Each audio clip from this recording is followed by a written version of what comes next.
Thanks and welcome everyone. I know you've been here for a day, but I need to do some of the obligatory welcoming to the Kansas City area. I'm new to this region, moved up here 4 years ago from Texas.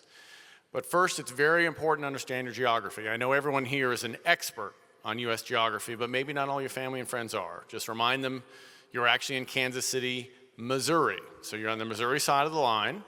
We're only about a half a mile from the state line. Evergy is actually a majority Kansas company.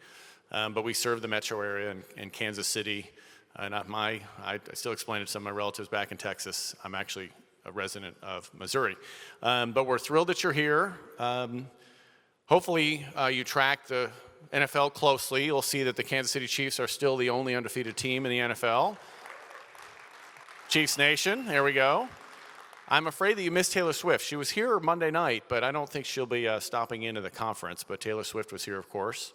And I think, all kidding aside, it's a really exciting time for our region. There's a lot of growth that we're seeing, manufacturing, onshoring, the rise of data centers.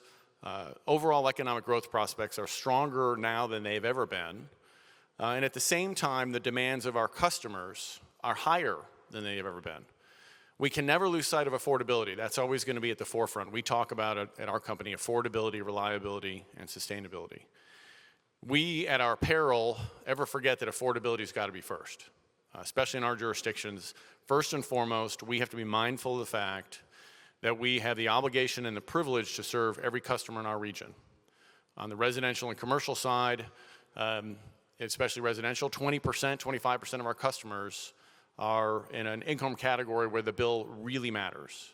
And at the same time, on the flip side, on the business side, the competitiveness of our rates is critical to the growth of our region. So as we think about our business and how we invest, it's always with a mind to how do we keep affordability at the forefront, but also driving reliability and sustainability.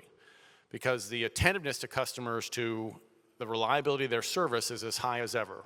Electricity has never been more integral to the daily lives of all of our customers than it is today. So as we thought about this investment in the private LTE network back in 2021, you're investing in a technology infrastructure. We're asking our regulators to approve something that pays off over time. It's a known cost up front, but it pays off over time. We set a pretty high bar for considering that investment because it's got to clear the hurdle where we think it can really deliver benefits for our customers.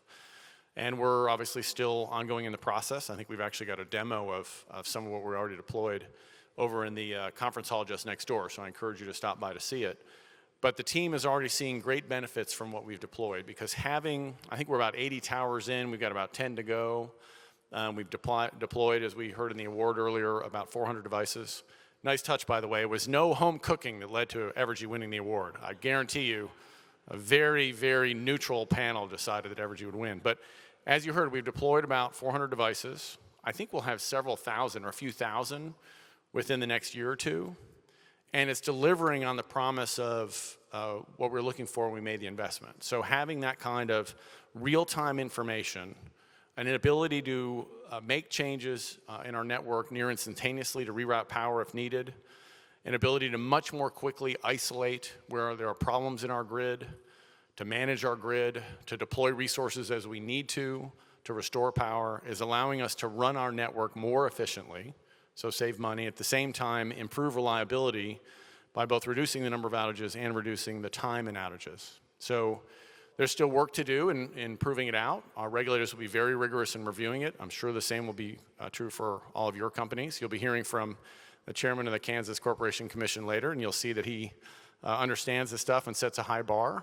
But we believe that there's a real case here, that the case is clear that we can deliver benefits to our customers by making this investment. And I think the benefits in the future will only compound over time.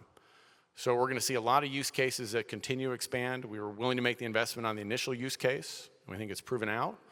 But I think with the advent of AI, with having the eyes and ears in our grid as we will, with new transmission technologies, with new AI technologies, we're going to really benefit from this network and having it in place and having that real-time dynamic information about how our grid is performing and where there are issues.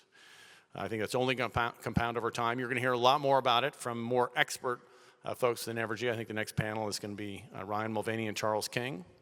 The only other thing I'd emphasize, and it's reflected by Charles and Ryan being up on stage, is for this to work, it has to be a classic partnership. This has to be the integration of operations and technology and infrastructure.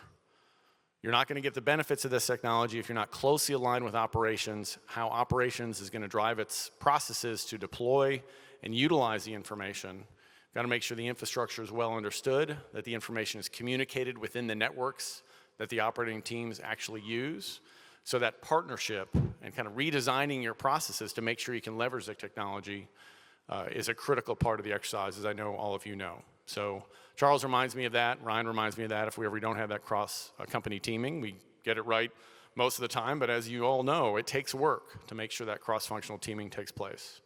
So I appreciate all you do for your companies. Hope you have a great time here in Kansas City. Beautiful day today. Right across the street, you got a world-class performing arts center. No Chiefs game while you're here, but please enjoy the region, enjoy the discussion here, and thanks again for being here in Kansas City.